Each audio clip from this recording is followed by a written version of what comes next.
Apa itu personal branding? Tadi brand kan, brand untuk syarikat, untuk produk, untuk kedai. Jadi personal branding ini adalah personal iaitu individu. Individu iaitu diri kita lah, diri kita sendiri. Jadi kita tengok apa yang ada dalam personal branding. Personal branding, kita mahu dikenali sebagai apa ataupun siapa. Macam apa tadi?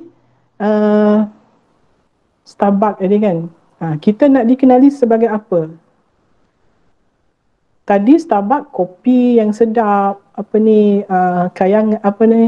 tempat orang-orang kayangan, orang cakap kan, kopi orang kayangan. Kita nak dikenali sebagai siapa? Student yang macam mana? Bakal pekerja yang macam mana? Okay, yang kedua adalah seterusnya kualiti yang macam mana. Jadi macam produk Apple tadi, kualiti yang memang kita tahu antara banyak-banyak produk telefon bimbit contohnya, memang yang itulah juga yang kualiti paling tinggi. Jadi kita ni, kalau kita individu, kita ni kualiti yang macam mana? Student yang macam mana? Nak masuk lepas habis asasi ni, nak masuk ke degree nanti, orang nak pilih kita, dia tengok kualiti kita ni student yang macam mana, kan?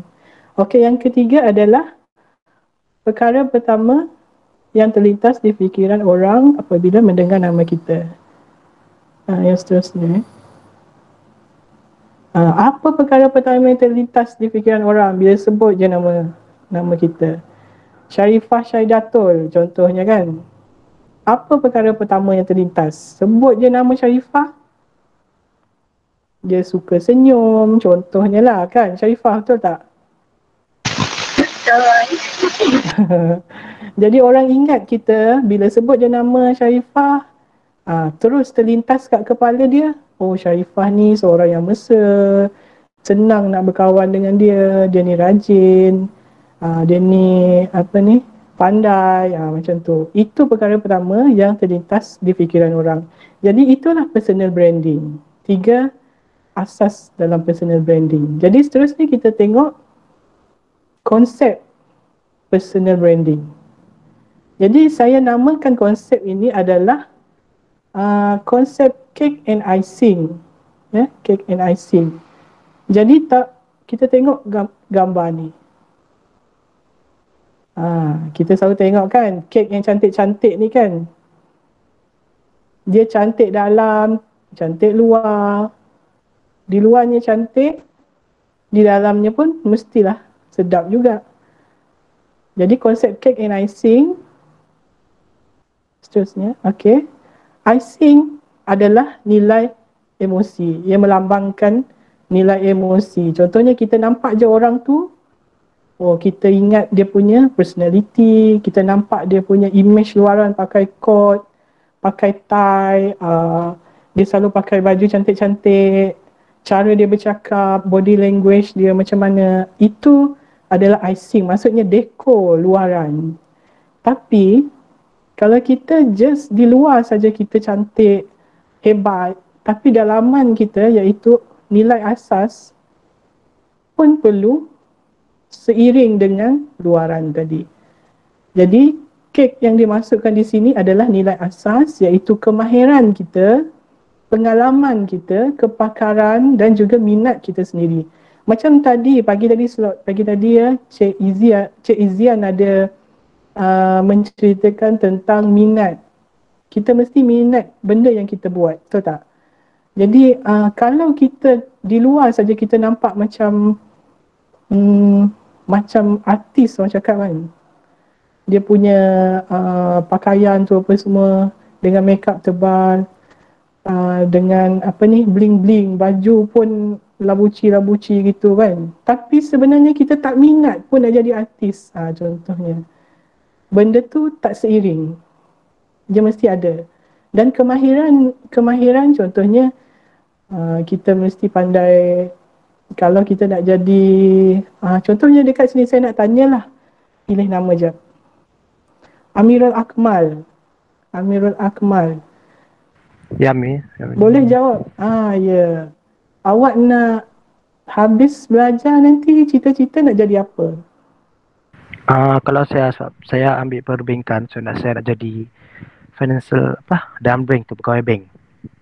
Pegawai bank. Okey. Ya. Dalam bidang financial lah kan?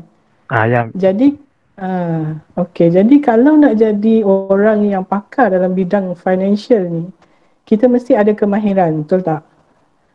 Kita Betul. mesti apa kemahiran-kemahiran, kita mesti tahulah apa kemahiran yang perlu ada pada seorang financial advisor contohnya kan.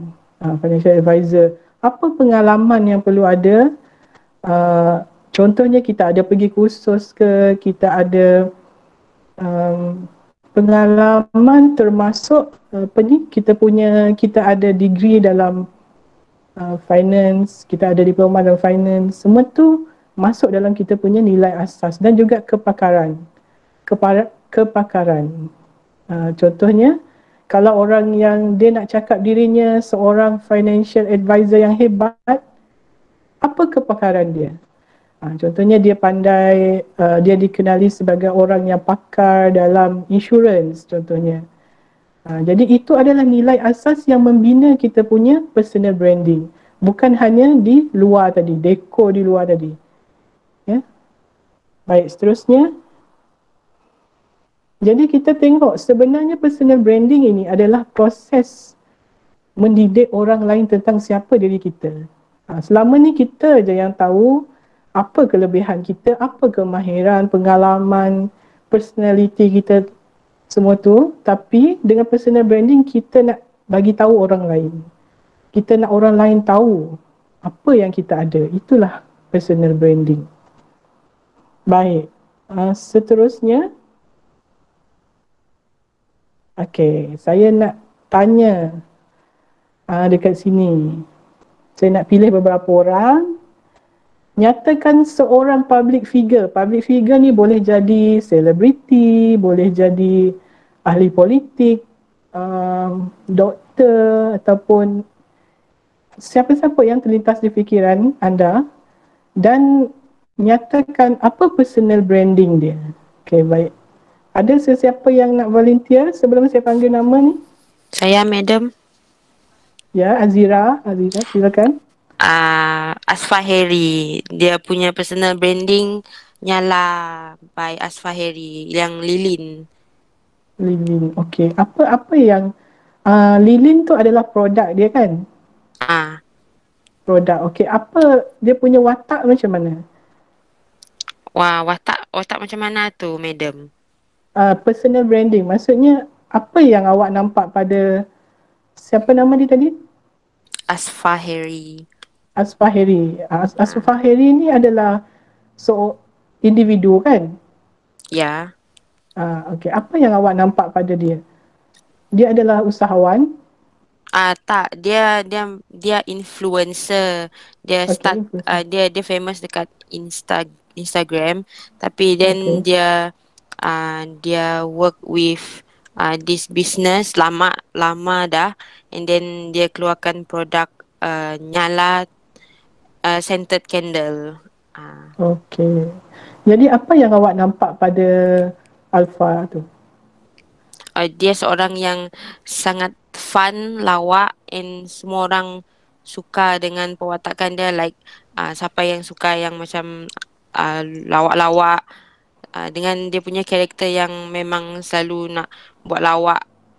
So people know him through Instagram, and then kalau dia jual Nyala selalu out of stock. Macam semalam dia ada buat sale, And then dia buat for 23 hours, but then less than 1 hour the scented candle semua out of stock, tak ada lagi.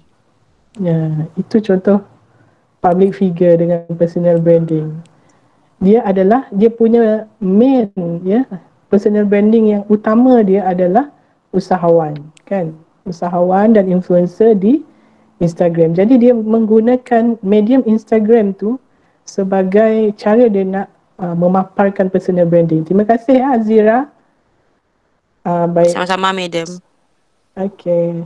Seterusnya, lagi ada yang nak bagi satu contoh?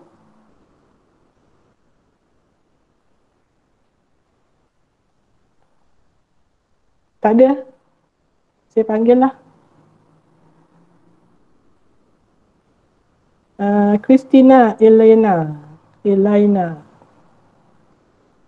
Ada sini Christina Elena? Ya, saya. Ya, boleh bagi satu contoh public figure yang awak kenal. Tun Dr. Mahathir can be. Boleh. Okey. Apa watak Tun Mahathir yang awak ingat? Sangat admire dia lah, inspirations. Like, even the berumur pun still dapat, what we can say, bertenaga. Yep. And what we call boleh urus negara dan memimpin. Okey. Itu personal branding Tun Mahathir. Jadi bila kita nampak je nama dia, muka dia, kita ingat apa dia punya ciri-ciri, perwatakan. Dia seorang yang sangat karismatik. Ya, orang sangat menyanjung dia, hormat dia sebab dia adalah seorang pemimpin yang berwawasan tinggi, kan. Jadi itu salah satu public figure dengan personal branding dia. Jadi apa medium yang digunakan oleh Tun? Dia tak ada main Instagram, dia tak ada YouTube, TikTok, semua tak ada. Jadi pembawaan diri dia adalah secara live. Maksudnya orang jumpa dia, kan, dia tak perlukan media sosial sebenarnya. Okey, terima kasih Christina. Jadi kita pilih seorang lagi nak bagi contoh. Setakat Ada ni yang boleh volunteer? Ada yang volunteer nak bagi contoh tak?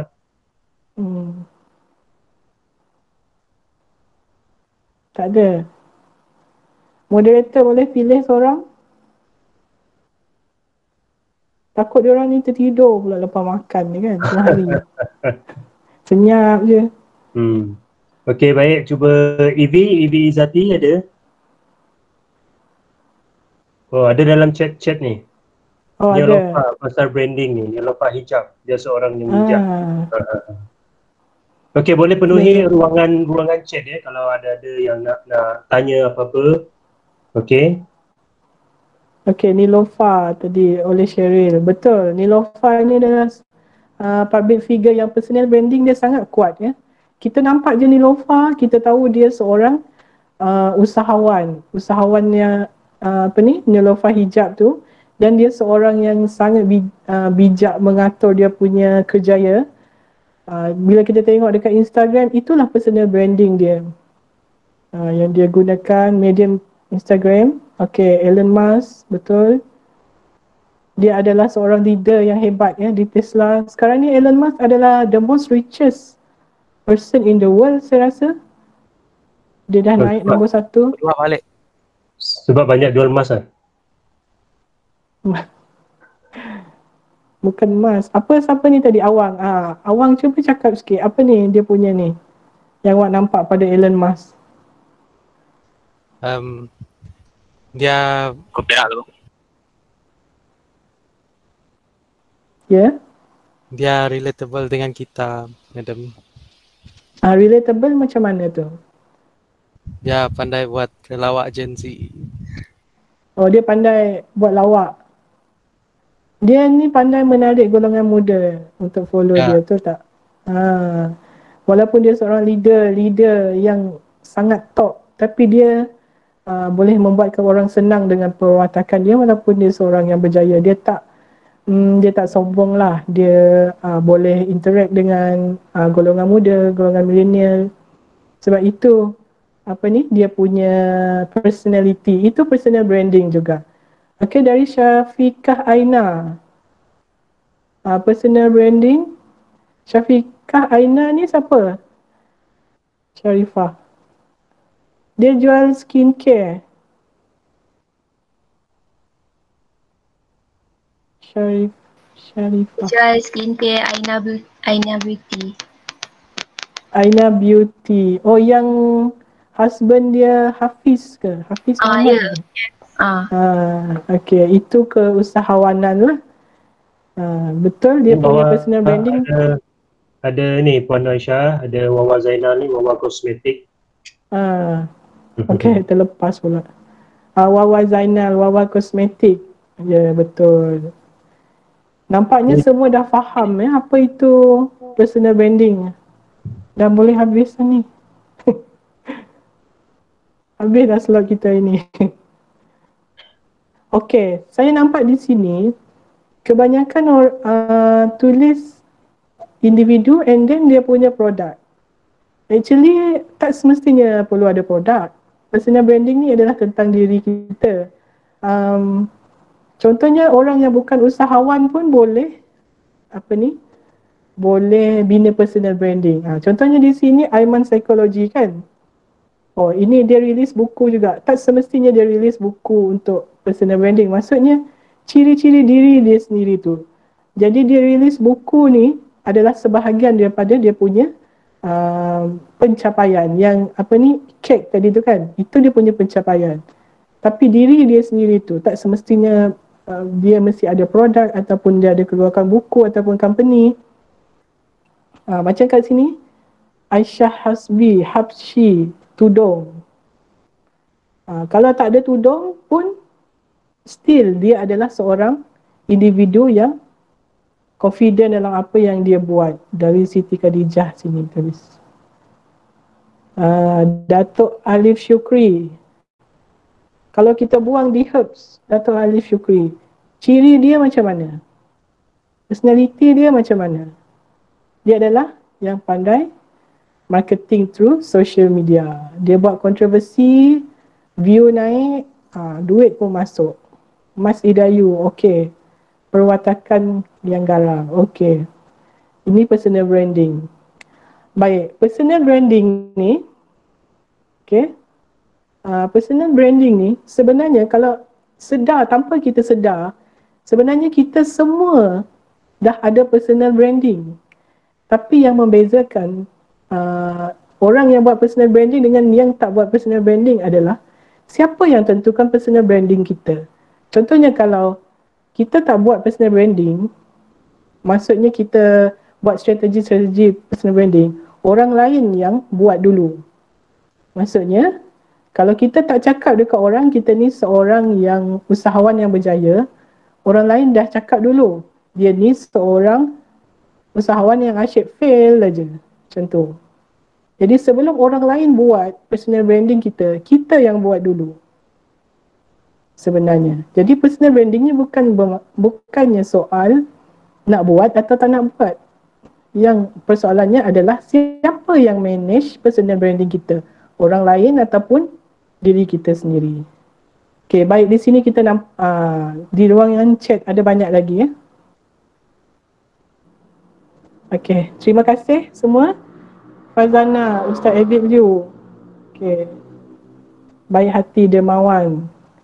Jadi daripada aktiviti ni, apa yang kita dapat? Sebenarnya di luar sana sangat banyak contoh-contoh public figure yang kita boleh ambil iktibar, yang kita boleh ambil diorang punya skill-skill buat personal branding. Kita boleh aplikasikan dalam kita punya kehidupan. Jadi kalau kita nak jadi macam Alif Syukri, kita follow dulu apa yang dia buat. Kalau kita nak jadi macam Nilofa, kita follow dulu apa yang dia buat. Buka akaun Instagram. Post macam apa yang dia post. Kita mimik dulu. Lepas tu, kita akan cuba create kita sendiri punya strategi. Okay, baik. Terima kasih semua yang komen dalam ni tadi. Yang terakhir ni, apa isi Angeli, Nikita Mirzani, selebriti from Indonesia. Berani menegakkan hak wanita. Okay, ni best juga ni. I will do until I win. Okay, dia ada statement yang kuat. Bagus. Ini contoh public figure yang bukan usahawan. Kita boleh tengok public figure ni. Okay, terima kasih atas respon semua. Semua spotting petang ni. Cuba buka sikit apa ni, video. Sunyi sangat lah pula. Bila semua dah type dalam tu, rasa macam cakap sorang-sorang. Buka sikit video, tengok muka. Okay, semua okay ke? Okay, Miss. Semua okay? Okay. Okay. Baik, kita akan tengok seterusnya. Slide seterusnya, apa kelebihan personal branding? Okay, kita dah tengok tadi konsep, definisi semua, contoh-contoh public figure dengan personal branding. So, kita tengok apa pula kelebihan personal branding. Seterusnya kita tengok dia ada untuk golongan profesional. Golongan profesional, apa dia punya kelebihan bila dia buat personal branding? Contohnya kalau ahli politik, seterusnya ahli politik contoh dia mempengaruhi pengundi. Kalau dia buat personal branding cantik dekat Facebook, dia tunjukkan diri dia seorang yang dermawan, dia tunjukkan diri dia seorang yang concern dengan masyarakat, dia akan dapat mempengaruhi pengundi yang follow dia punya Facebook. Okey, ada yang dapat membuka peluang. Peluang ni maksudnya peluang kerjasama dengan orang lain, macam dia boleh naik pangkat kalau dia dekat company kan, dia boleh naik pangkat. Dan seterusnya kita tengok golongan selebriti, dia dapat tingkatkan dia punya populariti, peluang kolaborasi dengan artis-artis lain dan juga menjadi duta produk. Seterusnya kita tengok, ini kita tengok secara general dululah. Seterusnya kita tengok usahawan. Kita tengok dia punya kelebihan adalah keyakinan pelabur. Bila usahawan tu, dia punya personal branding meyakinkan. Macam Alif Syukri, dia guna personal branding, dia tunjuk dia punya kemewahan kan. Maknanya di situ dia punya business is doing good lah. Maksudnya, business dia baik. Sebab tu dia tunjuk tu bukan sebab orang kata nak riak ke apa. Dia nak meyakinkan sebab dia orang punya D-Herbs ni kan, ada agent apa semua. Dia nak meyakinkan dia punya customer ataupun agent bahawa dia punya produk is doing good. Business dia is doing good. Dia masih boleh travel ke luar negara, semua tu lah. Semua yang selebriti ataupun public figure buat di media sosial, dia ada strategi personal branding dia sendiri. Dia bukan saja-saja post. Memang ada tujuan tertentu. Dan juga kesetiaan pelanggan. Jadi yang paling penting untuk kita hari ini, untuk adik-adik, adalah kelebihan untuk graduan. Apa kelebihan personal branding untuk graduan? Jadi kita buat satu lagi aktiviti. Saya nak tengok respon semua orang. Buka Mentimeter.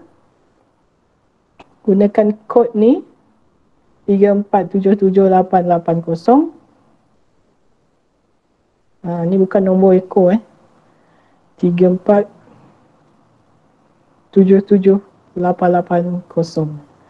Apa yang anda fikirkan kelebihan personal branding untuk graduan yang terlintas di fikiran sekarang ni?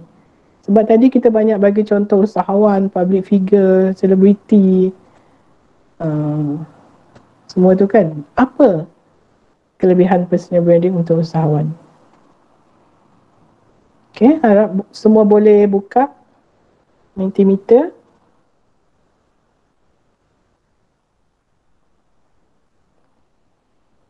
Baik.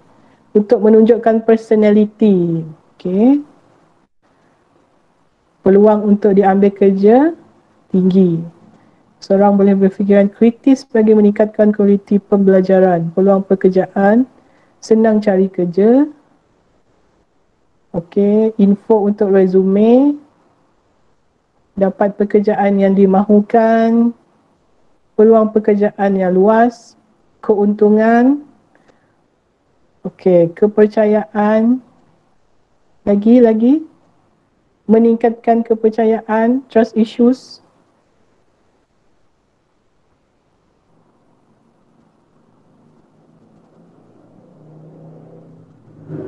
Nampaknya semua dah boleh nampak di sini. Okey, di bawah lagi. Meningkatkan confident, keyakinan diri, mempamerkan diri. Baik. Orang ramai akan lebih percaya dengan graduan, komunikasi yang baik, meyakinkan syarikat, okey, membina reputasi dan imej. Peluang untuk diambil bekerja tinggi, komunikasi yang baik, peluang pekerjaan baik. Teruskan menjawab. Ini kita boleh nampak personal branding untuk graduan.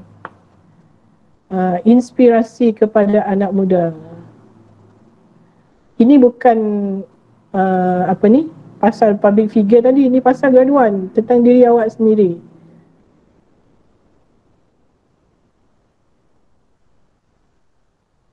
Okey. Menarik perhatian syarikat. Okey. Ada lagi situ. Meningkatkan kewangan. Macam mana meningkatkan kewangan tu? Graduan ni diterima untuk bekerja. Unique from others. Okey, betul. Ini tepat sekali. Unique from others. Membantu mengenali diri sendiri. Pun betul. Okey. Ada lagi yang nak jawab?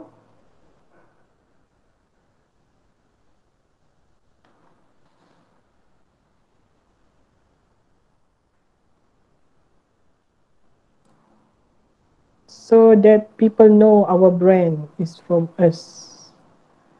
Okay, siapa jawab ni? Okay. Betul, semua betul ni. Dapat mengembangkan kepercayaan. Okay, betul. Memang tujuan utama kita buat personal branding untuk meningkatkan kepercayaan, keyakinan, menampakkan diri kita ni unik daripada orang lain. Okay. Betul, semua betul. Pandai semuanya. Baik, kita tutup dulu Mentimeter. Kita tengok. Saya nak share sikit cerita tentang personal branding untuk graduan. Sebab personal branding ni dia banyak digunakan oleh usahawan. Tapi dalam era kita sekarang ni, graduan memang sangat perlukan personal branding juga untuk sebab peluang pekerjaan tak banyak tapi kandidat banyak, calon-calon banyak. Jadi personal branding ni membezakan kita dengan orang lain. Jadi kita tengok slide seterusnya. Okey, ni apa ni? Apa ni? No Ashikin. Anyone boleh jawab apa ni? Longgokkan kerja. Ya. Yeah. Awang kah boleh tu? Assignment. Bertimbun-timbun ya. Lagi? Exam. Paperwork. Kertas kerja. Oh, sama. Okey, kertas kerja. Lagi. Saya belum jumpa jawapan yang betul ni. Resume. Siapa jawab tu tadi? Resume. Resume. Inilah resume. Bertimbun-timbun atas meja HR. Bila buka aja kekosongan jawatan graphic designer di syarikat art something kan. 2 kekosongan graphic designer. Sekali dia punya resume masuk, beratus-ratus bertimbun atas meja. Macam mana HR nak pilih kandidat untuk di shortlisted kan daripada resume ni? Jadi macam mana kita nak membezakan? Dia tengok personal branding. Betul. Itulah guna kita buat personal branding. Terima kasih Generosa ya. Itulah guna personal branding. Daripada beratus-ratus resume tu, esok kita akan belajar resume. Beratus-ratus resume tu, apa personal branding kita yang membuatkan kita menonjol daripada calon-calon yang nak minta kerja tu. Okay, itu kepentingan ataupun kelebihan personal branding. Okay, kita tengok seterusnya. Diorang buat apa ni? Cuba teka. Interview. Ni memang ada experience ni. Jessica pernah pergi ni? Pernah pergi interview tak? Jessica? Pernah. Tak. Pernah. Ya? Pernah. Interview apa tu, Jessica? Interview untuk beasiswa. Beasiswa. Banyak tak orang beratur? Banyak. Dalam 50 saja. 50. Tapi dia nak berapa orang untuk beasiswa tu? Tak pasti sebab dia orang pilih random je. Tu tahulah. Diorang. Ya, okey. Beasiswa, okey. Itu salah satu contoh lah. Interview untuk apa ni? Interview untuk dapatkan beasiswa. Interview kerja, interview untuk masuk U pun ada interview. Kan? Beratur panjang. Dulu pernah dekat Kuching, siapa yang pernah join dulu? Dekat airport. Rasanya diorang buka apa ni, kekosongan untuk apa saya tak ingat. Tapi untuk jawatan kerajaan lah, penuh satu airport tu dengan kandidat, dengan calon-calon yang nak temu duga. Jadi dalam beratus-ratus, silap-silap beribu orang di situ, macam mana interviewer tu nak ingat muka kita ni dalam ribu orang, dalam beratus orang tu. Jadi di sinilah pentingnya personal branding. Bila personal branding kita kuat, orang akan ingat kita dan kemungkinan kita untuk dipilih tu tinggi. Kelebihan personal branding bila kita nak interview untuk kerja. Okay, seterusnya. Okay, ini quote ni. Rest assured that your recent accomplishment at work have gone largely unnoticed. Maksudnya, ini quote yang agak negatif lah. Sebab dia cakap kerja tak diperasan orang. Tapi sebenarnya inilah realiti kalau dah masuk dunia bekerja nanti. Dia bila kita dah dapat kerja, dah habis belajar kan, dah dapat kerja, dah masuk kerja, dapat jawatan tu, masih kita perlu amalkan personal branding yang kuat sebab kita nak bos kita perasan, bos kita nampak kerja, hasil kerja kita, kelebihan kita untuk kita naik pangkat. Ataupun macam yang Cik Izian cerita tadi, kerjaya adalah kerja yang boleh kita develop dari situ. Boleh naik pangkat, boleh berkembang. Dia bukan hanya statik di situ. Inilah 3 kelebihan ataupun kelebihan lah untuk graduan, personal branding untuk graduan. Jadi kita tengok sikit seterusnya tayangan video ya daripada orang yang selalu bagi talk pasal kerjaya. Mesti kenal ni kan. Dia ni personal branding dia kuat ni. Nick Akmal ni, siapa kenal ni? Pernah tengok? Boleh search dekat Facebook Nick Akmal, dia dekat Career Cube. Dia memang banyak bagi tips pasal Bukan personal branding, pasal kerjaya untuk graduan. Jadi kita tengok apa dia cakap.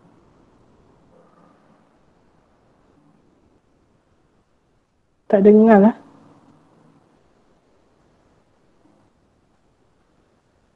Boleh dengar ke semua? Tak, Miss. Tak. Tak dengar. Tidak. Saya mungkin ada masalah teknikal sekejap Sekejap ya.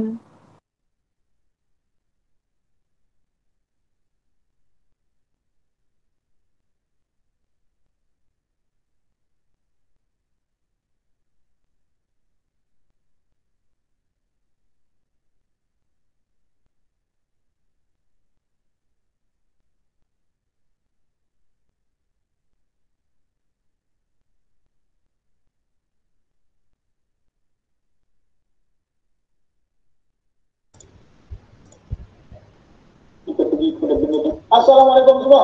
Alright. Boleh dengar? Boleh, Miss. Boleh. Assalamualaikum semua.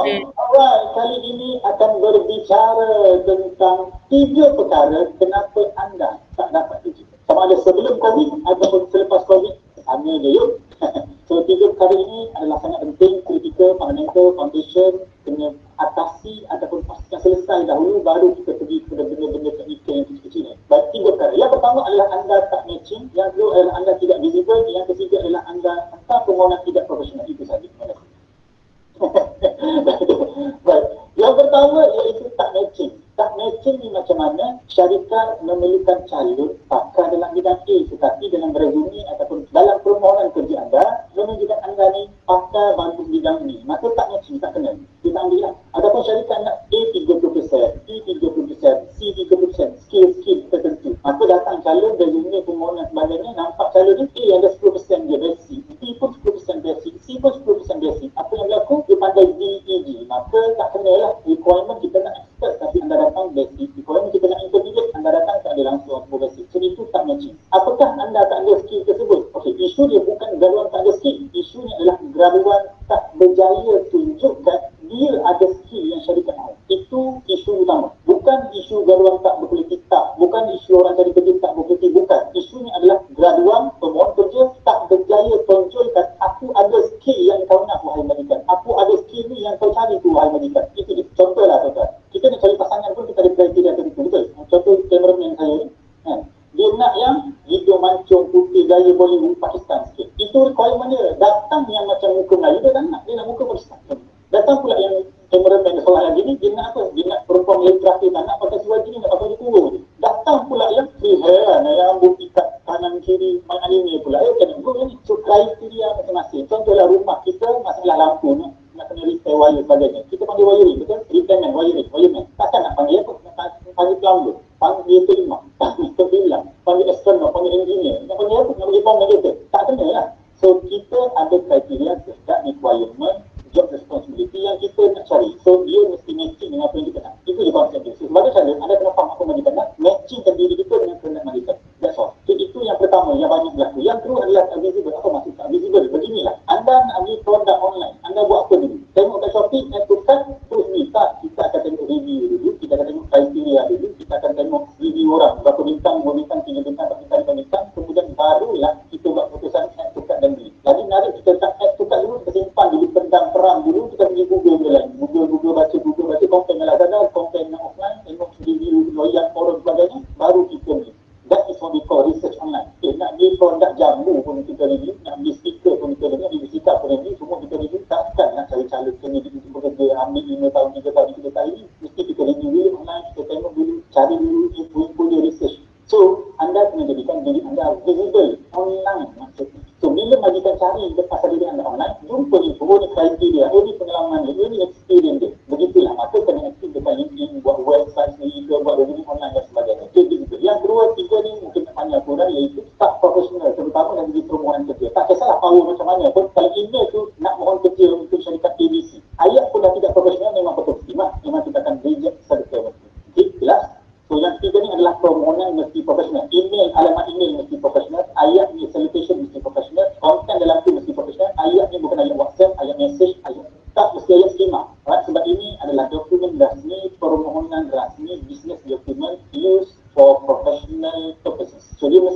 profesional along tu. Okay? Nak sempoi santai itu waktu interview boleh semak sempoi atau nak masuk kerja santai sempoi. So 3 perkara review lagi sekali atau check lagi sekali. Pertama adalah pastikan anda ni matching. Kalau tak matching memang takkan diterima. Yang kedua adalah pastikan anda ni visible. Kalau tak visible, kita buat research pasal anda online dulu. Kita buat research online dulu. Kita tengok anda ni siapa, macam mana, betul ke tak. So barulah kita panggil interview. Dan yang terakhir adalah dokumen permohonan mestilah profesional. 3 perkara. All the best dan pastikan lulus fundamental ni, insyaAllah yang itu mudah. Okey, terima kasih. Dan kita jumpa lagi.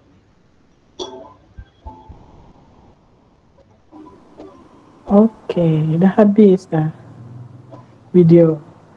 Okey.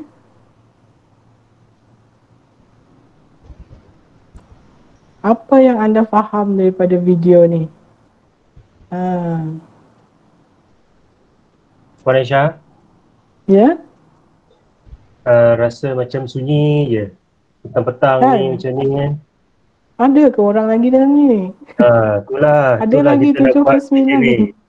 Ada yang masih bertenaga ke dalam ni? Boleh dengar bagi sikit diorang buat suara. keceriaan. Ada. Ada. Petang-petang ni masing-masing. Ada.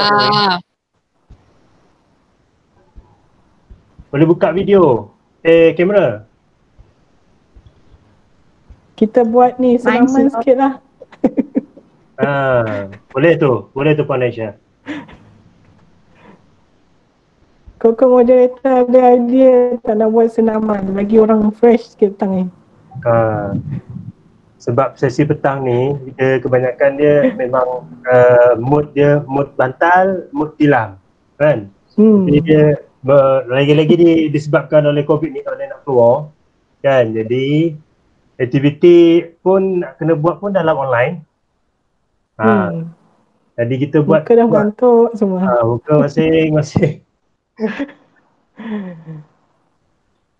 Okey, ada apa-apa ni? Semua masih boleh lagi bersama dengan kami untuk sesi petang ni? Boleh. Masih bersemangat Masih. Okey, macam mana kita nak buat ni? Cuba buat genggaman tangan. Buat genggaman. Okey.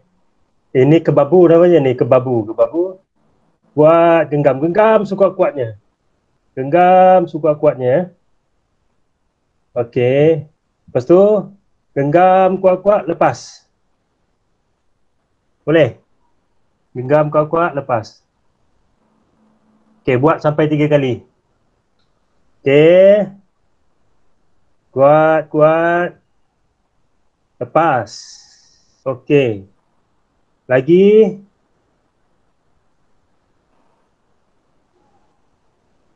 Okey, lepas. Ni tahu tak ni, kepak ni. Buka kepak.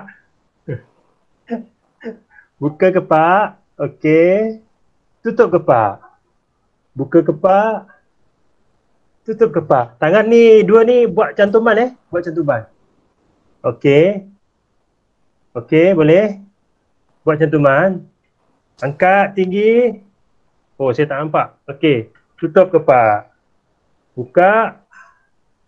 Tutup kepak. Okey, boleh bangun tak? Boleh bangun? Boleh tak bangun? Boleh tak bangun? Jom kita bangun. Boleh, sir. Kita goyangkan pinggang sikit. Ini aktiviti sukan online ni. Ini antara salah satu je sukan online Okey.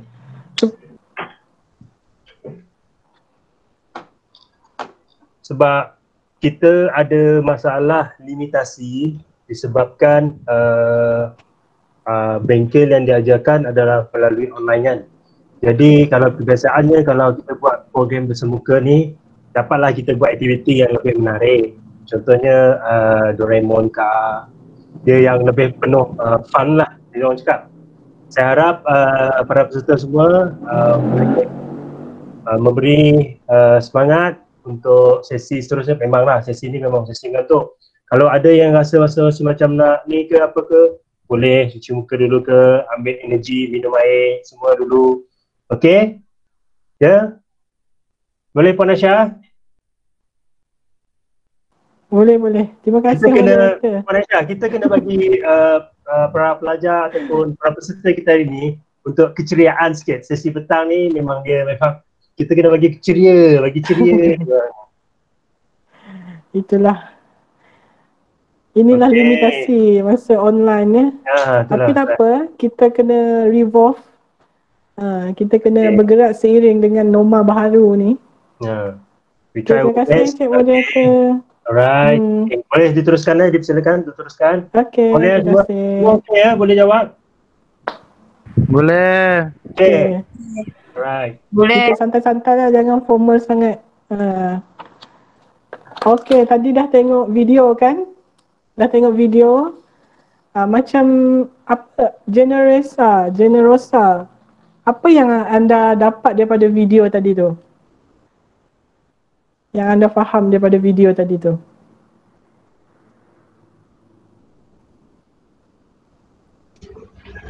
Kita perlu buat resume kita menarik lagi dari orang lain.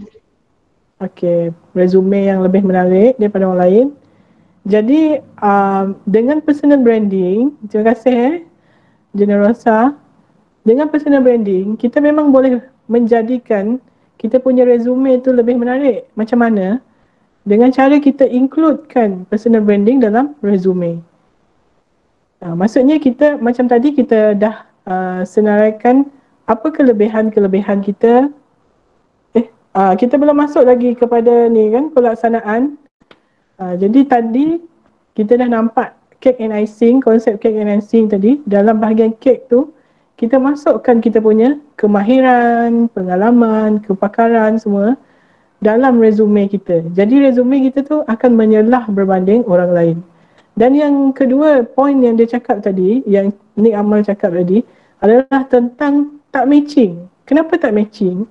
Sebab kita ada kemahiran, tapi kita tak bagi tahu kerana personal branding kita tak kuat. Maksudnya kita ni nak minta kerja dekat company graphic design tadi, contoh tadilah. Kita nak jadi graphic designer, tapi kita masuk dalam resume, kita pandai berkebun, kita pandai menulis, kita pandai buat sales. Benda-benda yang kadang-kadang tak ada kaitan dengan apa yang kita minta, kerja yang kita minta. Jadi sepatutnya personal branding untuk kerja dia khas untuk setiap pekerjaan yang kita minta.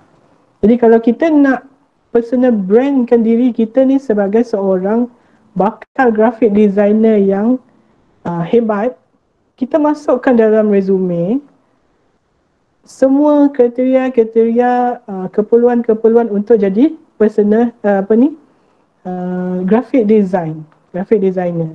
Apa kelebihan kita pandai design, kita pandai pakai apps ataupun aplikasi yang orang design pandai ni lah, saya tak tahu sangat. Letak semua kelebihan-kelebihan yang berkaitan dengan kerja kita tu tadi, barulah benda tu matching. Jadi resume untuk this company dan company A dan company B tak sama isi kandungan dia. Dia mesti spesifik tu apa jawatan yang kita nak minta. Jadi personal branding kita di situ perlu betul. Ya. Dan yang apa lagi dia cakap tadi? Tak matching pertama, kedua kita tak menonjolkan. Kita tak menunjukkan. Orang tak tahu apa kelebihan diri kita. Maksudnya kita kena bagi tahu. Bos tu dia tak tahu. Kita yang kena bagi tahu. Inilah guna personal branding. Takkanlah bos tu pula yang kena siasat, tanya kat makcik kita, dia ni pandai ke buat design banner. Takkanlah dia pula yang nak cari. Kita kena masukkan semua tu dalam resume, masa interview. Semua tu adalah personal branding yang kuat. Jadi kita kena tahu apa yang kita nak sampaikan kepada bakal majikan kita nanti. Baik, kita beralih ke slide seterusnya.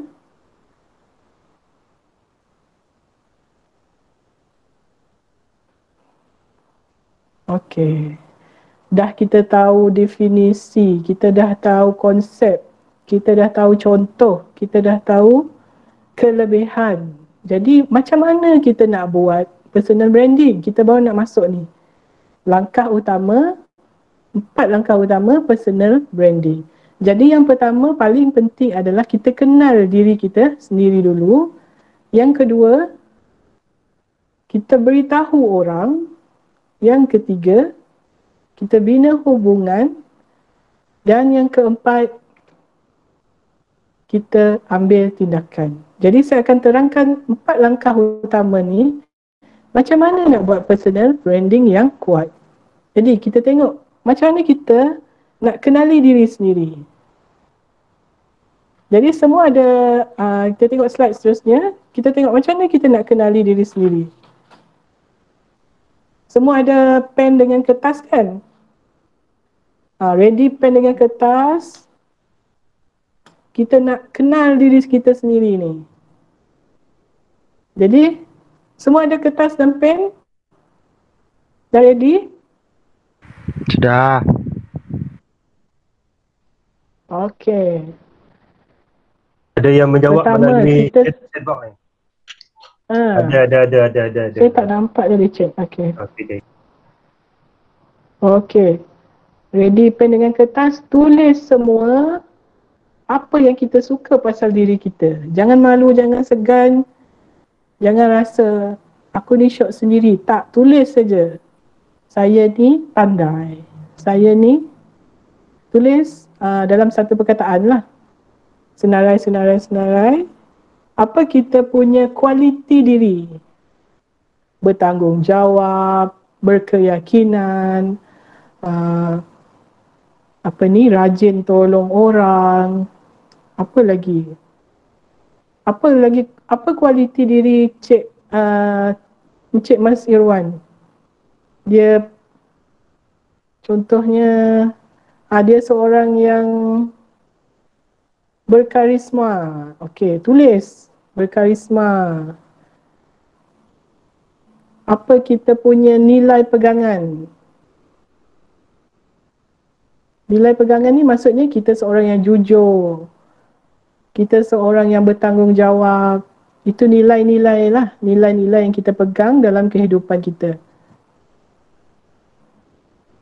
Dah? Lepas tu kita senaraikan minat. Apa yang kita minat?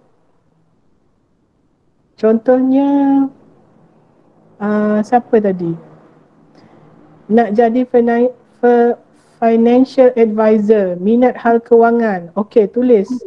Passion kita adalah dalam finance.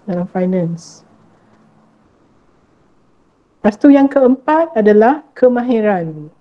Apa kemahiran yang kita ada?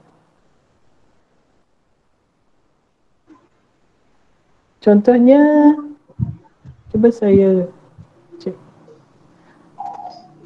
Alia Natasha. Apa kemahiran yang Alia Natasha ada? Alia pandai buat apa? Saya cerita sikit kat kita orang. Baking? Baking ke?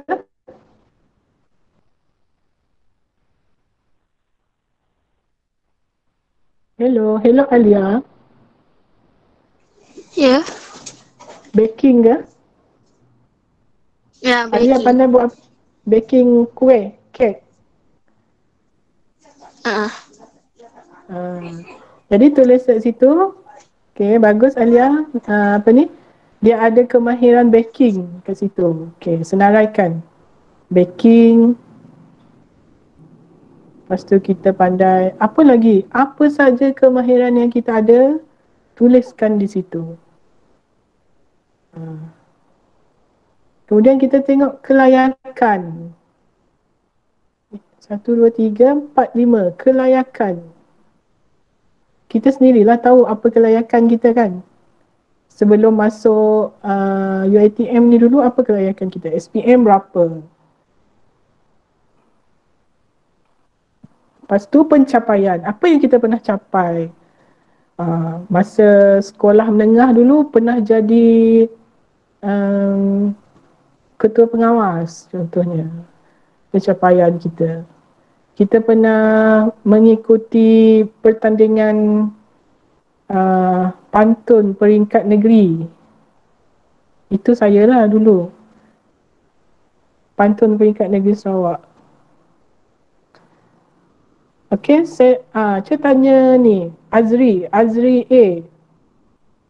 Apa pencapaian Azri yang Azri ingat? Azri ada kat sini?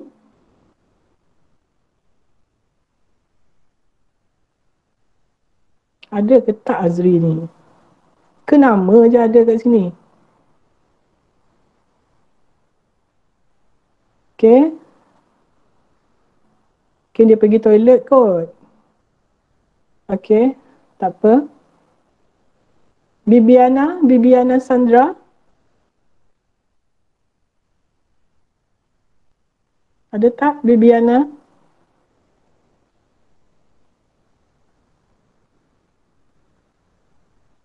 Alamak, semua tak ada ke ni?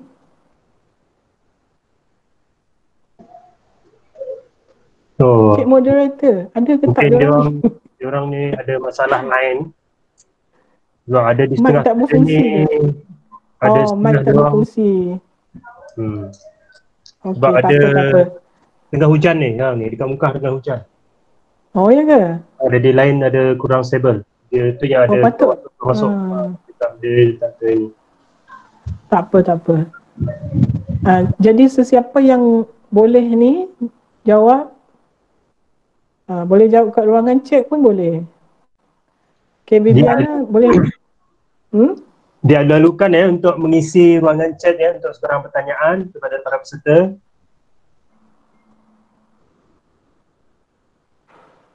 Okay. Okay, Bibiana cuba type dekat ruangan chat apa pencapaian Bibiana setakat ni yang pernah dicapai. Takkan masuk UiTM tak ada SPM, mesti ada SPM. Mana boleh lompat terus kan? SPM macam mana? Apa yang pernah aktiviti core curriculum di sekolah dulu, apa? Tengok tu, penolong ketua kelas, pertandingan masak, setiausaha, pertandingan debat. Banyak pencapaian. Itu pencapaian-pencapaian kita yang mungkin selama ni kita ingat benda tu kecil je, tapi sebenarnya memainkan peranan penting dalam kita punya proses nak membina kerjaya. Choral speaking, okey. Memang hebat Bibiana, terima kasih. Hilda, pembimbing rakan sebaya, okey. PRS Awang, ketua kelas. Ini bakat kepimpinan. Benda ni semua bila kita ada pencapaian, kita punya bakal majikan tu boleh nampak, oh orang ni ada bakat kepimpinan, boleh jadi ketua. Jadi dia akan sesuaikan kita dengan jawatan yang bersesuaian dengan kita. Banyak ya, Cik Moderator, saya terlepas lah chat ni, tak dapat baca semua. Public speaking, bagus. Azira, pengawas sekolah, class representative for diploma and degree, pembantu mahasiswa calon MPP. Wah, hebat ni. Exco keusahawanan. Ini saya tengok aja pencapaian ni, ada bakat jadi usahawan, jadi leader. Kita tengok sekali imbas pun dah tahu dia punya bakat kepimpinan dia. Okay, atlet sekolah, dean list, atlet sekolah, okay. Pertandingan bendahari, Sharifah Syaidatul, wakil kadet polis, bendahari majlis, penyanyi pun ada ni, pertandingan menyanyi antar kelas ni. Amirul Akmal. Amirul ni, pandai menyanyi. Ada artis kat dalam ni, ada artis. Subhanallah, artis apa ni, nasyid ke apa? Nakib Pusrah. Semua ni, pencapaian ni adalah kita punya value tadi yang membentuk kita punya personal branding. Kita kena ambil berat benda ni. Kita kena bagi perhatian lebih kepada pencapaian-pencapaian yang pernah kita capai dulu. Jangan anggap pencapaian tu kecil, tak. Dia setiap pencapaian tu kita kena hargai walaupun sekecil mana. Sebab dia melambangkan kita punya direction dalam hidup.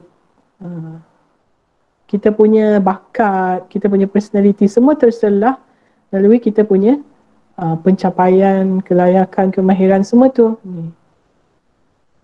sangat diperlukan untuk kita memohon pekerjaan.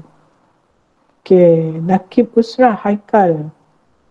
Baik, IEC Ketua Pengawas, Wakilkan Sekolah PSUiTM Wakil Negeri untuk Pandu Puteri. Ketua Pengawas ni menunjukkan dia ada leadership skill. Kalau orang biasa-biasa dia tak akan lantik jadi Ketua Pengawas. Bayangkan Ketua Pengawas ni ketua segala murid dekat sekolah tu. Itu leadership. Bakat kepimpinan. Baik, seterusnya kita tengok personality. Personality, okay, kita dah kenal diri kita, personality kita. Apa kita punya personality yang pernah kita dengar daripada orang sebelum, orang lain lah cakap pasal diri kita. Orang pernah cakap, kau ni aku tengok pandai lah public speaking. Kau ni pandai lah bercakap dengan orang, pandai lah bawa diri kan orang cakap. Lagi, kau ni mesra lah dengan kawan-kawan, senang lah berkawan dengan kau ni. Macam tu, personality kita tu. Ada garang, ada sombong pula situ. Janganlah senaraikan personality yang tak elok pula. Personality yang positif lah untuk kita tonjolkan. Yang positif tu kita tonjolkan lagi ke depan. Saya cantik, tu pun boleh juga. Pemalu tapi friendly. Okay, peramah, teraktif. Personality. Dan kalau boleh, kita pilih, kita cari satu personality diri kita yang bersesuaian dengan kerja yang kita nak ataupun cita-cita kerjaya yang kita nak. Contohnya kalau kita nak jadi motivator kan, kita nak jadi seorang motivator satu hari nanti. Kita pilih satu personality yang menyelah di antara semua personality kita tu yang berkaitan dengan nak jadi motivator ni tadi. Motivator kena pandai bercakap, kena pandai persuade, mempengaruhi orang lain. Jadi personality tu yang kita cuba kembangkan. Okay, dia disesuaikan dengan apa yang konsep yang first tadi, kita nak dikenali sebagai siapa. Jadi kita sesuaikan. Kalau motivator tapi personality kita pemalu, jadi dia tak kena lah kan, tak matching. Jadi kita kena cari personality yang sesuai dengan apa yang kita nak capai. Okay. Baik, penyabar, humble, okay. Baik, seterusnya kita tengok, kita dah kenal diri sendiri. Dah kenal kan? Semua dah keluarkan semua dia orang punya nilai-nilai diri. Dah keluarkan semua apa yang tak pernah terfikir selama ni, dah keluarkan, tulis dalam kertas tu. Simpan kertas tu elok-elok, ingat balik, inilah diri aku. Ingat balik. Jangan hari ni awak cakap saya ni seorang yang ceria, yang pandai bergaul dengan orang. Esok hari ni bila ada orang cakap, kau ni sombong lah, terus rasa diri dia sombong. Tak semestinya apa yang orang cakap tu betul.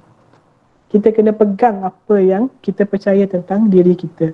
Tapi kalau ada orang kritik kita, kita kena cek balik jugalah. Mungkin ada kita punya tindakan-tindakan yang membuatkan orang berfikir sebegitu. Jadi bila ada orang cakap kita sesuatu yang negatif, maknanya kita telah membina satu personal brand dalam kepala dia bahawa kita ni begini. Jadi kita kena tukar personal branding tu perlahan-lahan. Kita kena tunjukkan diri kita yang sebenarnya yang kita nak tunjukkan pada orang. Kita bukan fake, bukan kita nak fakekan diri kita. Sebenarnya kita nak tunjukkan benda tu, tapi yang sampainya benda lain pula. Kadang-kadang cara kita berkomunikasi dengan orang, dia mempengaruhi juga apa yang orang nilai tentang diri kita. Jadi, walaupun hari ni kita punya slot just 2 jam, sebenarnya personal branding ni tak cukup 2 jam. Dia kena satu workshop yang berhari-hari sebab dia merangkumi hampir keseluruhan daripada kehidupan kita. Boleh dikatakan 80% daripada kehidupan kita adalah proses membina personal branding, sebab apa saja yang kita buat dalam kehidupan seharian kita akan membentuk personal branding kita. Okay. Jadi kita masuk ke langkah yang kedua, iaitu beritahu orang. Kita dah tahu nilai diri kita, kita kenal siapa diri kita, and then langkah seterusnya kita beritahu orang. Cakap dekat orang. Kalau tahu saja tak cukup, kita kena bagi tahu. Macam mana nak bagi tahu? Okay. Pertama kita kena faham. Kita cakap pasal diri kita bukan bermakna kita ni nak menunjuk-nunjuk. Tapi macam saya cakap tadi, personal branding adalah proses educate. Educate orang tentang siapa diri kita. Apa beza menunjuk-nunjuk dengan kita nak bagi tahu? Menunjuk-nunjuk ni kita sengaja nak buatkan orang cemburu. Kita upkan gambar kereta mewah kita kan. Ni tujuan kita nak bagi jiran sebelah ni cemburu sebab aku dah beli kereta baru, kita up. Dia nampak, orang boleh rasa bila kita tunjuk tu sekadar nak menunjuk-nunjuk. Tapi kalau kita buat sesuatu untuk bagi tahu pencapaian kita pada orang dengan ikhlas, dengan tujuan kita nak mengembangkan kita punya kejayaan, memang boleh orang terima. InsyaAllah orang boleh terima. Kalau orang tak boleh terima pun, kita continue teruskan proses personal branding tu dengan konsisten. Jadi lama-lama orang akan faham, oh dia ni tunjuk benda ni sebab dia nak bagi tahu dia sekarang tengah bisnes dia sekarang tengah elok, bagus. Jadi bolehlah ejen dia percaya macam ni. Lama-lama orang akan faham. Okey, yang seterusnya, apa yang mahu diceritakan? Okey, kita nak bagi tahu orang ni. Tapi apa yang kita nak cerita? Kita kena pilih personal branding yang mana satu yang kita nak cerita kat orang. Kalau kita nak tonjolkan diri kita sebagai seorang bakal financial advisor, contoh tadi lah, financial advisor tadi, kita ceritakan bab tu je. Jangan campur aduk saya ni financial advisor, lepas tu campur aduk saya suka bela kucing 20 ekor. Macam tu. Jadi orang, message yang sampai tu bercampur aduk. Kita cerita benda yang kita nak orang tahu pasal diri kita je. Kalau kita nak orang kenal kita as a financial advisor, just story pasal financial advisor. Jadi, tapi kalau kita nak includekan kita punya personal life, contoh, sebab kita manusia, kita bukan just financial advisor 24 jam. Kita boleh include kita punya personal life sedikit yang positif lah, jangan yang berkontroversi sangat. Kita include 20% personal life, 80% tu professional. Jadi contohnya kita kat social media kan, nanti kita akan explain lah social media macam mana. Kita cerita 80% professional, 20% je personal. Okay. Yang ketiga adalah terang dan jelas. Terang dan jelas. Jangan dia sama-sama je. Contohnya kalau kita nak jadi financial advisor, kita spesifik lah financial advisor dalam bidang apa. insurans ataupun unit trust macam tu. Jangan kita campur-campur dengan kita nak buat apa ni kita nak buat wasiat. Contohnya kita ni specialize dalam bidang insurans. Okey, kita nak fokus dalam bidang insurans. Tapi kita campur adukkan dengan benda-benda lain yang membuatkan orang keliru. Apa sebenarnya dia ni? Dia kena terang dan jelas. Terang dan jelas. Dan yang keempat paling penting adalah siapa target audience kita. Target audience kita adalah orang yang kita nak sampaikan tu. Orang yang kita nak sampaikan personal branding kita tu tadi. Contohnya kalau graphic designer tadi, dia nak dapat kerja dekat company graphic design. Jadi dia punya target audience adalah majikan dekat company tu. Jadi segala dia punya personal brand, kalau social media, dia fokus untuk majikan tu. Contohnya kalau company tu dia banyak buat graphic design pasal kad kahwin contohnya. Kad kahwin lah, contohlah kad kahwin. Jadi kita tunjuklah dekat situ, saya ada buat ni kad kahwin untuk saya punya saudara kan. Kita up kat situ design kita. Jadi kita punya target audience kita bakal majikan kita tadi. Company diorang buat kad kahwin. Jadi automatik dia akan nampak kita kat situ. Oh, dia ni pandai lah buat kad kahwin. Kalau aku ambil dia jadi graphic design kita, bagus ni. Boleh increase sale. Dia punya design cantik-cantik macam tu. Jadi kita kena specific tu our target audience. Okay, kita kena tahu, kita nak bagi tahu kat siapa personal branding ni. Okay. Seterusnya adalah membina hubungan. Membina hubungan. Okay. Membina hubungan ni kita surroundkan diri kita, kelilingi diri kita dengan orang yang sama minat dengan kita. Contohnya tadi kalau kita nak jadi saya bagi contoh yang sama lah, graphic designer, kita kelilingilah diri kita dengan graphic design yang dah established. Contohnya kalau dekat Facebook, kita masuklah grup-grup yang mengumpulkan graphic designer kat situ. Jadi kalau ada contohnya diorang bekerja dekat company and then ada kekosongan baru dekat company diorang, automatik dia akan share dengan geng-geng dia kan, geng-geng dalam grup Facebook tu tadi.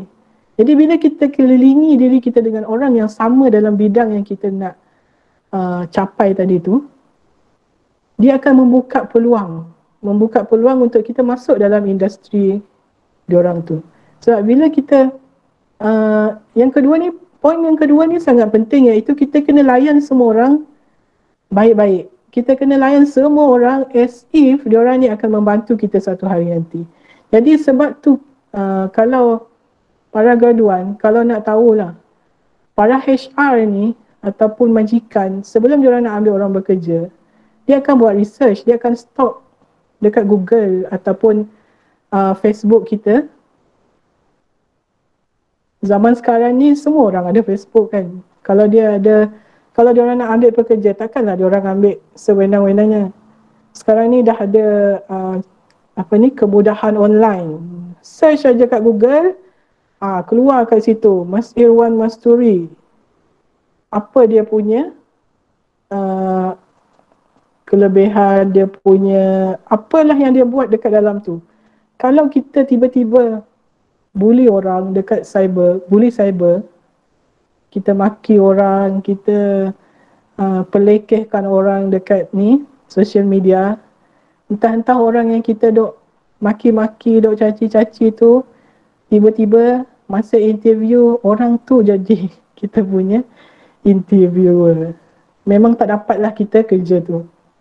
Memang peluang tu tutup terus. Sebab apa? Sebab dia dah tahu sikap kita macam mana. Jadi apa pun yang kita buat, siapa pun yang kita jumpa, layan dengan baik.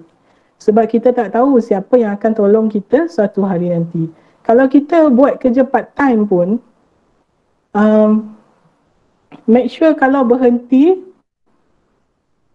jangan tutup pintu kuat sangat. Tutup dengan baik.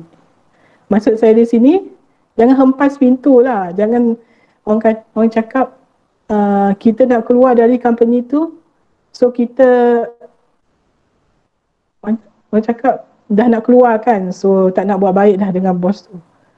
Pergi sepahkan meja yang kita tinggal. Jangan macam tu. Sebab itu semua adalah personal branding kita. Jangan ingat majikan tu tak ada link dengan majikan-majikan lain. Diorang dalam industri keusahawanan ni, diorang ada link. Diorang tahu siapa kandidat yang bagus, yang previous work, yang kerja kat tempat sebelum ni elok. Gosip orang usahawan ni lain. Orang bisnes dia gosip-gosip. Oh, pekerja ni dulu macam ni. Dia tak cakap depan pekerja tu lah. Dia cakap dengan geng-geng dia. Jadi memang tak dapat lah kalau orang tahu perangai kita tak elok. Jadi poin yang kedua tu kena ingat. Bina hubungan yang baik dengan semua orang. Okay, kita balik ke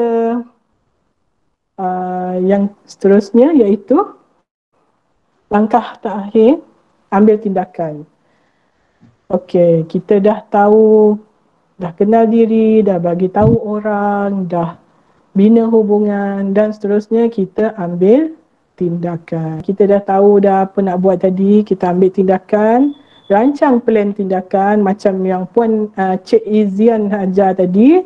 Pagi tadi kita buat plan iSmart, kita mulakan matlamat kita tadi, perancangan kita mulakan dengan langkah yang walaupun kecil, langkah kecil, one step at a time. Jangan kita terus, oh saya belajar personal branding lah hari ni, esok nak pergi studio lah, nak beli coat, nak pakai apa ni, nak ambil gambar profesional, minta duit kat mak 100, pergi studio, beli coat apa semua, tak payah.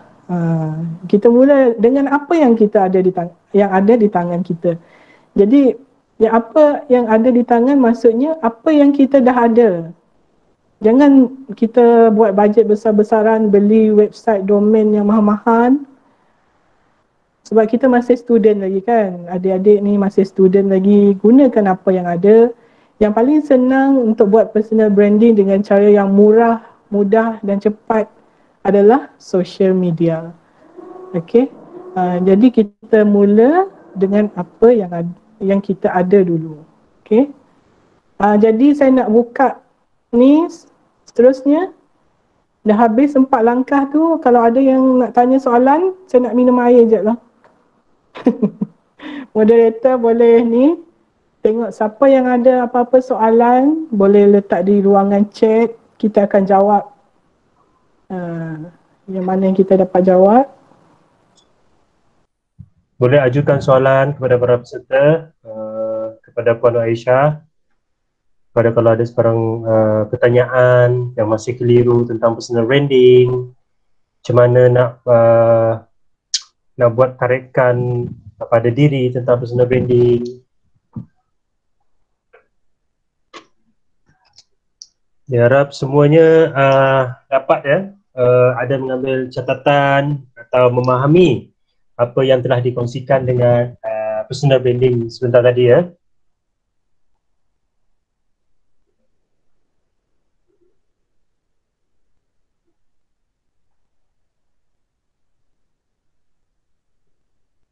Ni para peserta ni masing-masing dah buat personal branding sendiri ke? Ada personal branding sendiri ke?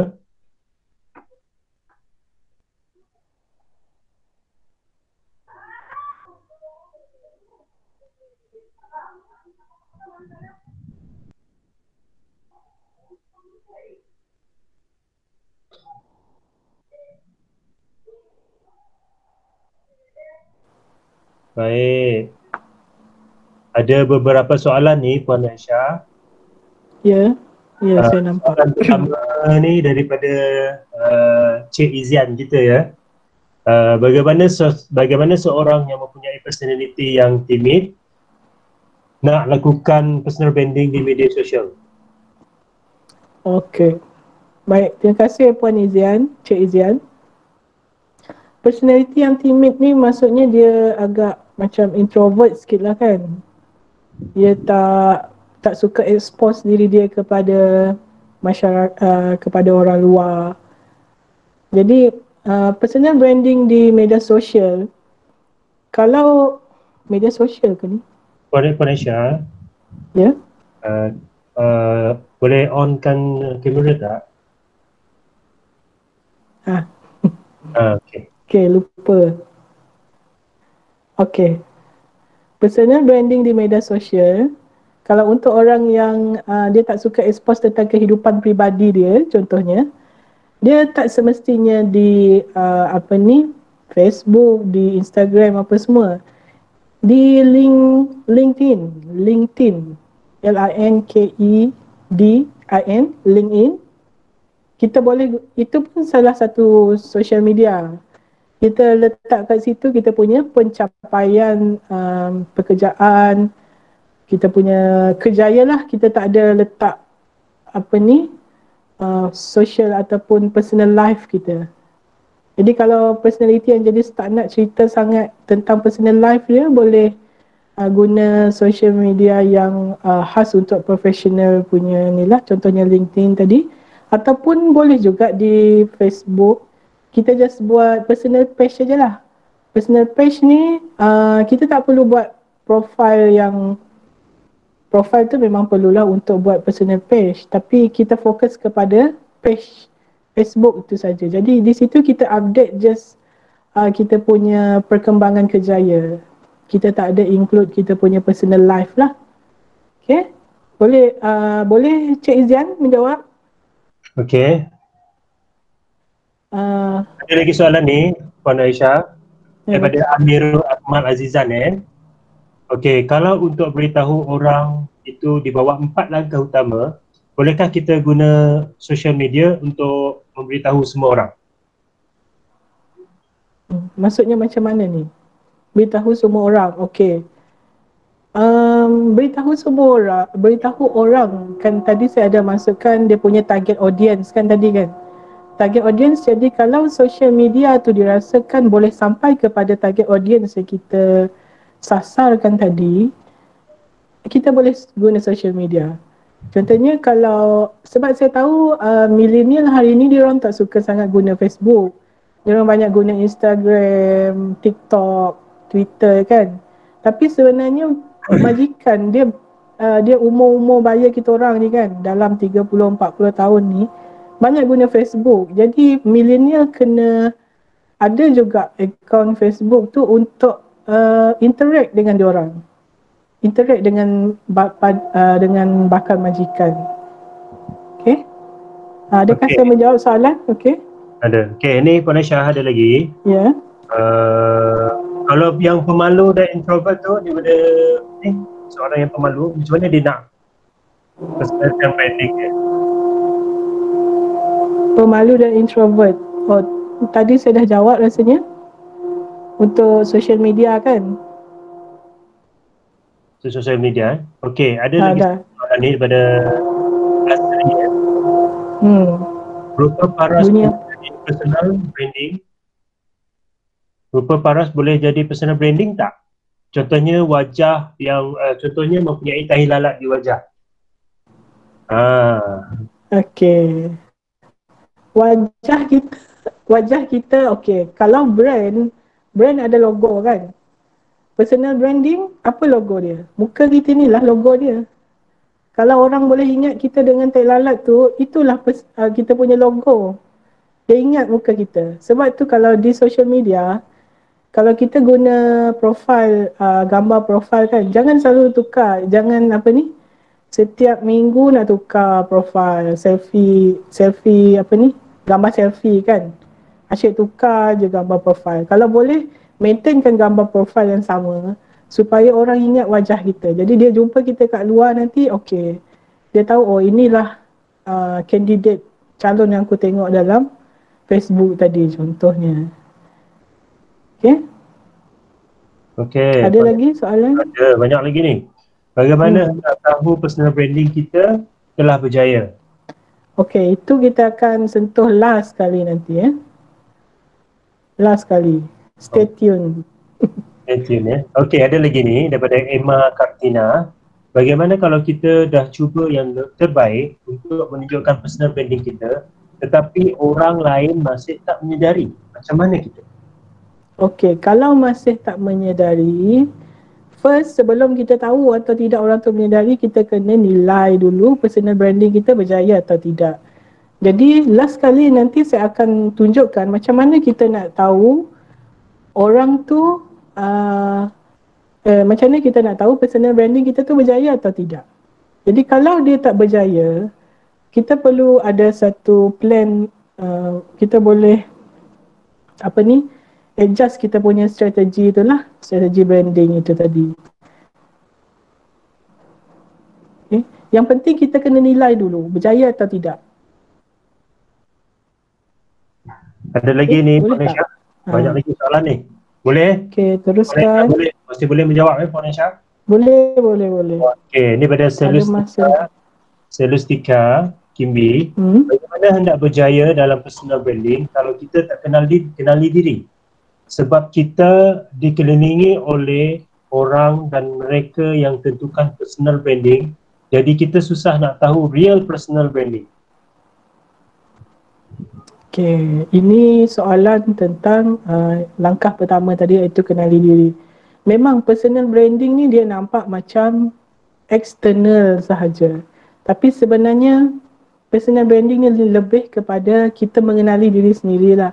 Memang kita sangat perlu untuk kita kenal diri kita sebelum kita dapat membina personal branding. Jadi kalau kita tahu, kita kenal diri kita, keyakinan diri kita tu akan meningkat.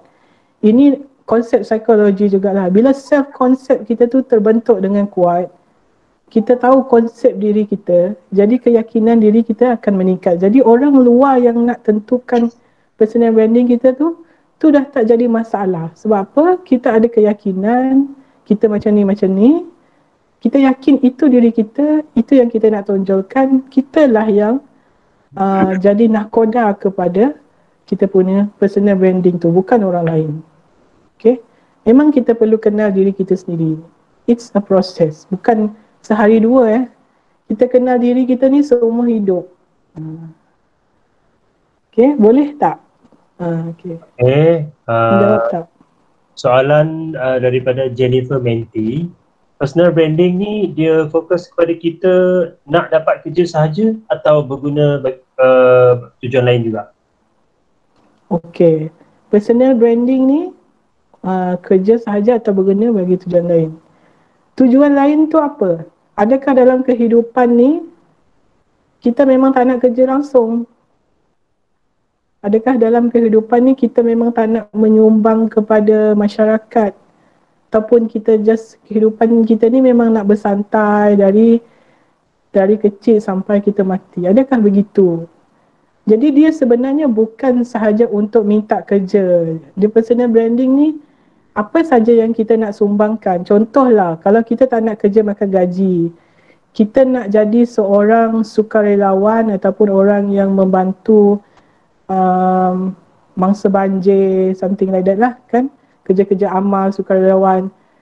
Sebelum kita nak jadi sukarelawan, orang kena percaya kita dulu. Kita nak masuk rumah orang, saya nak bagi bantuan ni, saya nak nak bersihkan rumah cik, kita nak tolong orang. Sebelum kita nak tolong orang pun orang kena percaya kita. Kalau kita saja-saja masuk redah rumah orang, orang tak kenal siapa kita, macam mana kita nak tolong kan? Jadi benda personal branding ni, dia membina kepercayaan. Jadi dia bukan hanya untuk kerja sahaja. Okay? Lagi soalan? Asma Zahira. Bagaimana kalau seseorang itu dia pendiam apabila bersama dengan orang lain, tapi bila di media sosial dia seorang yang aktif? Okey, terima kasih Asma. Jadi personality kita di luar kita pendiam, dalam media sosial kita banyak menceritakan tentang kehidupan kita. Memang ramai orang macam tu. Saya boleh cakap saya sendiri pun macam tu. Saya lebih senang bercerita di media sosial berbanding bercakap dengan orang secara public. Jadi itu bergantunglah dengan macam mana kita nak represent, kita nak menunjukkan diri kita di halayak tu macam mana. Dari media sosial tu macam mana. Sebenarnya ia bergantung kepada, macam saya cakap tadi, target audience. Siapa yang kita nak tunjuk diri kita ni sebenarnya? Di luar kita nak tunjuk kat siapa? Dengan family dengan dalam Facebook memanglah tak sama kan? Sebab kita punya circle tu, kita ada sikap tersendiri dalam circle family, dalam circle kawan lain, dalam circle classmate lain. Jadi memang begitulah kita punya personality, memang begitu. Jadi dia depend dengan siapa target audience kita. Personal branding ni maksudnya apa yang kita rasa untuk diri kita kah? Dia ada dua. Personal branding ni apa yang orang fikir tentang kita dan apa yang kita nak bagi tahu dengan orang. Sebab dia ada dua tu komponen dia. Maksudnya kalau kita nak bagi tahu dekat orang macam ni tapi orang fikir kita macam tu pula, dia tak, maknanya dia belum cukup kuat lah personal branding kita tu. Jadi kita sebagai pemilik ataupun nahkoda kepada personal branding kita tu, kita kena ke depan lagi daripada orang yang fikir tentang diri kita tu. Personal branding ni maksudnya adalah jenama diri kita. Apa yang orang fikir tentang kita, apa yang kita nak orang fikir tentang kita. Itu ayat dia. Apa yang kita nak orang fikir tentang kita. Okay? Jadi saya rasa stop di sini soalan. Terima kasih kepada semua yang bertanya ya. Soalan-soalan yang cukup baik. Maknanya semua mengambil perhatian dalam slot kita petang ni walaupun agak terima kasih kepada yang masih kekal ya, Puan Aisyah ya. Bersemangat. So saya student-student ni, pelajar-pelajar UiTM Muka ni semua dengan kerjaya ni, program bengkel kerjaya kita pada hari ini. Okey, saya nak bagi satu contoh. Contohnya Ustaz Abid Liu kan. Semua kenal Ustaz Abid Liu. Jadi nanti kita akan cerita dalam social media lepas ni. Macam mana dia menunjukkan dia punya personal branding di media sosial. Okey. Seterusnya kita akan ke topik terakhir kita, iaitu kita ada beberapa minit saja lagi. Tak terasa ya. Dah dekat 6.4 dah hari jam. Personal branding di media sosial. Okay. Jadi kalau tak sempat kita tak apa. Kita tengok apa yang kita boleh buat. Pengguna media sosial 2020 global. 2020 ya, terlepas. Okay, 2.7 bilion. Siapa boleh teka? Siapa punya ni? Social media yang mana satu? Yang tertinggi secara global pengguna dia? Facebook. Ya, betul sekali. Facebook 2.7 bilion. Jadi walaupun millennial sekarang ni tak nak sangat guna Facebook, masih Facebook tu nombor satu. Kat sini sebenarnya lubuk para profesional berkumpul kat sini yang dah berusia lah, orang cakap. Taklah berusia sangat. Yang dah ada kerjaya yang tetap, yang boleh jadi kita punya penyambung kepada kita nak dapatkan kerjaya kita di Facebook lah sebenarnya. Okay. Seterusnya 2 bilion, cuba teka siapa? Apa? Twitter. Instagram. Okay. Lagi? WhatsApp. Belum jumpa jawapan yang YouTube. Lagi? YouTube. Okay, YouTube. Betul, YouTube. Sekarang ni social media yang kedua selepas Facebook adalah YouTube. Semua orang nak buat video. orang dah malas nak baca panjang-panjang, cerita panjang-panjang, tulisan yang malas dah nak baca, tengok video je. Okay, 2 bilion pengguna media sosial, pengguna YouTube. Okay, 1.2 bilion Instagram. siapa? WhatsApp. WhatsApp. Instagram. Siapa main Betul, WeChat tu? Instagram. Ada lagi ke main WeChat? Tak ada. Instagram 1.2 bilion. Instagram. Okay, Instagram ni dia lebih kepada foto-foto, gambar-gambar. Sebab orang tak nak baca kan. Nak tengok video pun makan data banyak. Jadi dia orang nak tengok gambar je ataupun video pendek.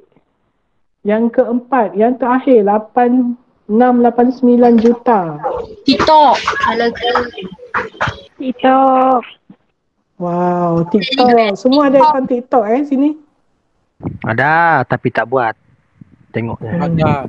Tengok orang je lah. Tengok je. Mungkin banyak ni, mungkin banyak ni. Betul, TikTok yang keempat. Tengok tu perubahan. Dulu mana ada TikTok. WhatsApp pun dah kalah dengan TikTok sekarang. Okay. Jadi kita tengok 4 social media ni antara yang terbanyak penggunanya di dunia.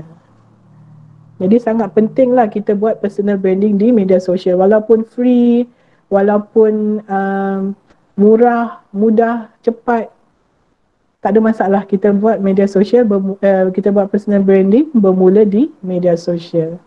Seterusnya, aktiviti ni saya rasa kita ambil sebab masa kita agak terhad, jadi kita pilih satu je nama yang kita nak try dia punya media sosial. Siapa boleh bagi? Demo. Kita buat demo. Macam mana nak buat media sosial?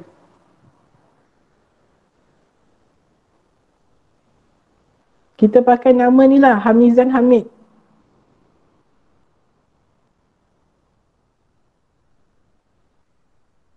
Alamak. Hamizan Hamid. Cuba tengok image. Okey, ini sebenarnya salah satu cara kita nak check kita punya presence di online, di atas talian.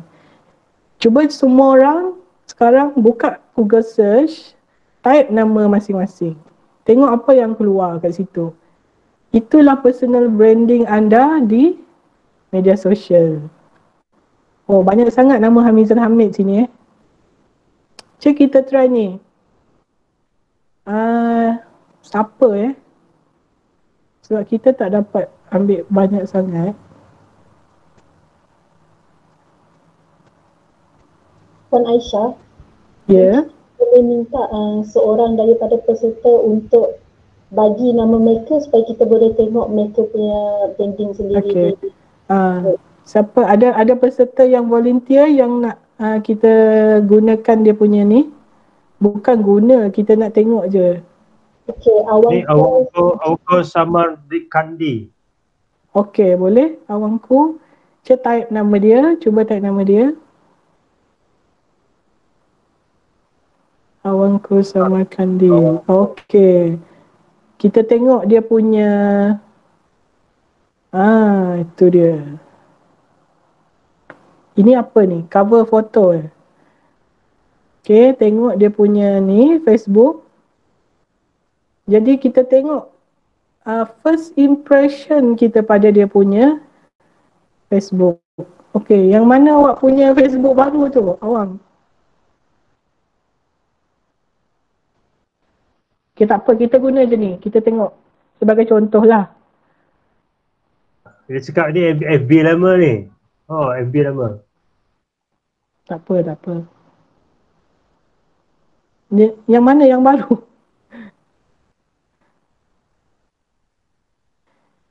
Okay, kita Google search dulu Awangku tadi. Google yang search. Kita tengok Google search dulu. Jadi kat sini semua keluar apa?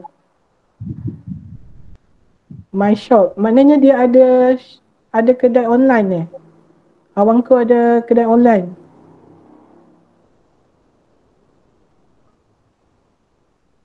Ya, betul dia ada. Dia chat dalam chat room. Oh, saya tak nampak. Dia ada online, kedai online. Maknanya di sini dah tengok dia punya presence dekat online, orang dah tahu dia ada kedai online, gudang pomade. Maknanya orang tahu dia jual pomade. Macam ni lah kita buat personal branding. Maknanya di online, apa yang orang search dekat online tu, itulah personal branding kita yang dah ada di online. Tanpa kita sedar lah kadang-kadang. Tengok image dia. Image atas. Tengok image. Tengok apa tu. First image dia adalah pomade. Maknanya memang betul lah dia jual pomade. Semua kena search try sendiri, Google search.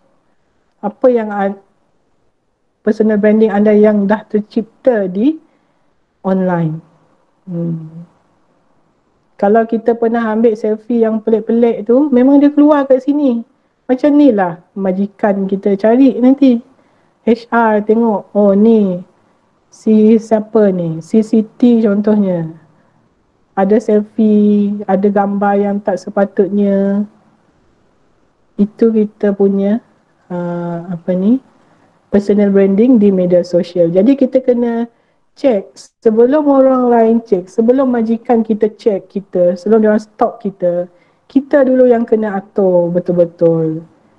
Manage betul-betul kita punya online branding kita online tu. Jadi kita kena update kita punya Facebook, kita punya website, semua. Okay, kita pergi kepada contoh Facebook. Kita pergi kepada contoh di media sosial.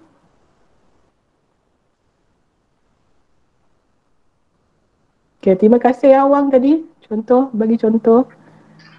Ini yang tadi, yang pagi tadi Cik Izian ada sebutkan, Syahmi. Jadi kita tengok dia punya personal branding di sini. Dia gunakan diri dia sendiri sebagai channel YouTube dengan nama dia Syahmi Shazli. Dengan muka dia kat sini. Apa dia punya profil ni? Bila kita nampak, apa yang anda rasa dengan dia punya gambar profil ni? Bila nampak. Ini first impression kita. Bila buka je channel Syahmi Shazli Production ni, Syahmi Shazli Production ni dia punya produk lah. Bila nampak je Syahmi, kita tengok profil dia pakai baju hijau terang. Pakai baju hijau terang ni maksudnya dia seorang yang ceria. Tengok. Even dia punya profile picture pun dah menggambarkan dia punya personal branding. Seorang yang ceria, seorang yang open, yang boleh berkomunikasi dengan orang. Dia open up to everybody. Dan dia punya pencapaian di sini, kita tengok channel YouTube ni, pencapaian dia di sini apa?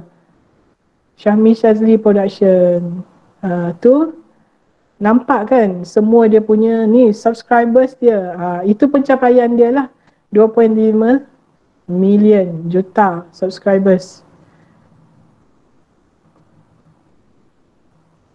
Ini personal branding di YouTube. Dia buat personal branding ni bukan sehari dua, bukan sebulan dua ataupun setahun dua, memang lama. Memang bertahun-tahun dah dia kumpulkan semua ni. Jadi kalau kita sebagai graduan, kalau kita betul-betul tahu apa yang kita nak, start dari hari pertama je kita masuk U kan. Kalau kita nak jadi counselor contohnya, kita masuk jurusan counselling, kita nak jadi counselor, start from the day one, kita startkan personal branding kita as a belajar kaunseling. Kita postkan video. Kalau YouTube kita post video pendek pasal teori-teori psikologi yang kita ada belajar hari ni. Bayangkan kalau habis je 4 tahun, kita dah kumpul. Katakan sebulan kita buat satu je video.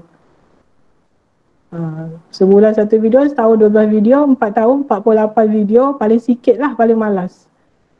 Orang dah nampak betapa kita punya pengetahuan. Jadi kita dah membina kepercayaan di situ. Kita dah membina credibility kita. Kita dah mengumpul followers yang minat dengan bidang yang kita tonjolkan tadi tu. Okay, baik, kita pergi ke yang kedua iaitu Akif Basri di Twitter. Jadi ini adalah psikologis muda Melayu. Dia sangat konsisten menulis tentang psikologi. Tengok di sini atas profil dia first. Okay, jadi kita dia letak tengok tu. Itu dia punya bio lah. PhD candidate, clinical psychologist and lecturer, husband and father. Jadi dia betul-betul letak di situ siapa diri dia secara keseluruhannya. Tengok dia punya profile picture macam mana. Dengan pakaian yang formal, dengan cover foto dia tengah duduk di meja dengan laptop. Itu semua adalah personal branding. Bukan saja-saja letak, bukan saja-saja suka-suka. Semuanya ada tujuan. Jadi kalau kita betul-betul seorang graduan yang nak mendapatkan kejayaan yang kita impikan, kita buat dengan serius personal branding ini. Jangan kita gunakan media sosial just for fun. Kita betul-betul gunakan medium social media ni untuk membina kita punya personal branding. Jadi kita nampak di sini dia punya tweet semuanya berkaitan dengan personal psikologi. Ya, Puan Aisyah. Ya. Kita ada tinggal 3 minit lagi untuk sesi. 3 minit, betul. Jadi saya rasa itu saja contoh-contoh yang kita nak tunjuk. Nanti semua ni dah pandai, memanglah semua dah ada ni kan, media sosial kan. Rajin-rajin search. Contohnya Ustaz Abid Liu, macam mana dia membina personal brand dia.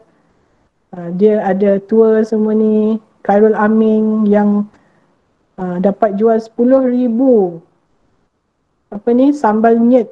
Lepas 4 tahun dia buat personal branding. Tengok betapa konsistennya dia buat ni. Jadi adik-adik boleh tengok contoh nanti. Nanti saya ada slide terakhir yang agak penting juga untuk di ini. Sebelum kita berakhir, kita tengok slide. Okey, ini risiko. Kita tak dapat mengelak daripada risiko jadi kita kena kawal risiko tu. Kita tak dapat elak. Risiko tu memang ada, tapi kita kalau sedikit sebanyak kita cuba kawal. Jadi kita jangan letaklah maklumat peribadi seperti kad pengenalan, elak jumpa dengan orang yang tak dikenali di tempat sunyi. Ini bagi menjaga kita punya keselamatan dan juga menjaga keselamatan kita lah. Okey. Seterusnya. Okey, untuk menilaikan, soalan tadi macam mana kita nak menilaikan keberkesanan personal branding kita. Kita cari di Google first tadi untuk melihat kita punya personal branding social media dan online.